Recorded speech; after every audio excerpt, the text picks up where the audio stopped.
নমস্কার বন্ধুরা। বর্তমানে ইকো ক্লাব নামের একটি নোটিফিকেশান সমস্ত স্কুলকে অলরেডি দেওয়া হয়েছে এবং এটা নিয়ে খুব তোড়জোড় দেওয়া হচ্ছে যে প্রত্যেকটি স্কুলকে কিন্তু ইকো ক্লাবে রেজিস্ট্রেশন করতে হবে, অ্যাক্টিভিটিস করতে হবে। এটা আমরা কীভাবে অনলাইনে করব, চলুন সেটা একটু সহজে শিখে নিই। আজকে আমরা প্রথম ধাপটা শিখব। গুগল ক্রোমে গিয়ে ইকো ক্লাব লিখবেন, লেখার পর সার্চ দিলে প্রথম যে ওয়েবসাইটটা এলো eco-clubs.education.gov.in, এই ওয়েবসাইটে ক্লিক করবেন। ক্লিক করার পর ওপরে রাইট কর্নারে দেখতে পাবেন লগ ইন অপশান রয়েছে। এই লগ ইন অপশানে ক্লিক করবেন। প্রথম অপশান রয়েছে স্কুল লগ ইন, সেখানে ক্লিক করুন। করলে আপনার কাছে এখানে ইউডাইস কোড চাইবে।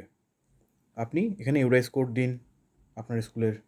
প্রথমবার যখন আপনি কাজটা করবেন তখন কিন্তু আপনার কাছে ওটিপি আসবে এবং আপনাকে ওটিপি দিয়ে পাসওয়ার্ড রিসেট করতে হবে। তারপর থেকে আর ওটিপি লাগবে না। আমি যে স্কুলটি করছি তার আমার লগ ইন করা আছে, তাই ডাইরেক্ট ক্যাপচা দিলে আমার কাজ হয়ে যাবে। পাসওয়ার্ডটা কিন্তু আপনারা অতি অবশ্যই প্রথমবার সেট করে নেবেন।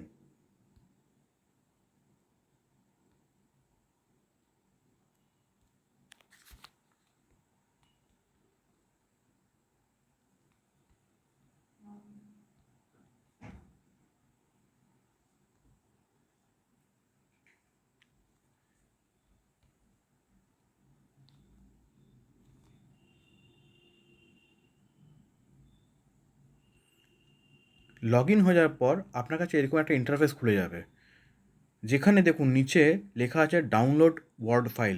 এখানে ক্লিক করবেন এবং একটি ফাইল ডাউনলোড হবে, সেই ফাইলটিকে ওপেন করে নেবেন।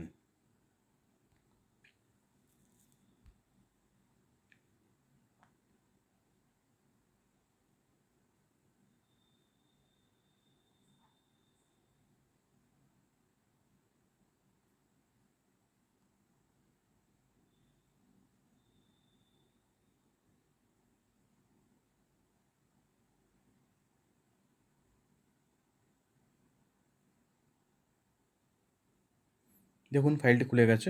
এই ফাইলটিকে আপনারা প্রিন্ট আউট করবেন।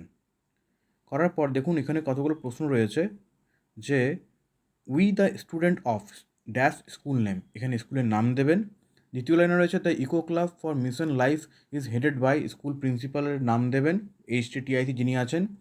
The teacher in charge is name of the PGT TGT teacher, এখানে যিনি নোডাল আছেন তার নাম দেবেন। Eco club for mission life comprises the following members, 2 from each grade, প্রত্যেকটা গ্রেড থেকে দুজনের নাম দিয়ে টোটাল 3 জনের নাম আমরা এখানে দিতে পারবেন। এটা পুরোটা পড়ে নেবেন একবার। লেখাটা হয়ে গেলে নিচে আসবেন, এখানে রয়েছে ইকো প্রেসিডেন্ট। কোনো একজন স্টুডেন্ট ইকো প্রেসিডেন্ট হবে, যিনি হবেন তার নাম এবং সিগনেচার দিয়ে দেবেন। নামটা দিলেও চলবে। টিচার ইনচার্জ নাম দেবেন, হেড যিনি হয়েছেন তার একটা নাম দেবেন। এইভাবে সাইন করার পর এটাকে PDF করবেন। PDF করা হয়ে গেলে এটাকে আপলোড করতে হবে। দেখুন উপরে রয়েছে আপলোড ইমেজ অর PDF। ইমেজও হয়ে যাবে, JPG কিংবা PDF করে এটাকে এখানে চুজ ফাইল করে এখানে আপলোড করবেন। আপলোড করা হয়ে গেলে তারপরের ধাপের কাজ আমরা দেখাবো কীভাবে করতে হবে, সেটা একটু জাস্ট দেখিয়ে রাখছি। দেখুন উপরে যে লগ আউট রয়েছে, লগ আউটে যে 3টে দাগ রয়েছে, এই 3টে দাগে ক্লিক করবেন। কারণ বাঁ দিকে যে প্যানেলটা খুলে গেলো, এখানে ক্রিয়েট ইভেন্ট করবেন। এই ক্রিয়েট ইভেন্টে গিয়ে আপনাকে এগুলো ফিল আপ করতে হবে, ইভেন্ট ক্রিয়েট করতে হবে, বিভিন্ন রকম হয়, সেটা আমি আগামী ভিডিওতে বলবো। প্রথমে এই কাজটি করে ফেলুন। ধন্যবাদ সবাইকে।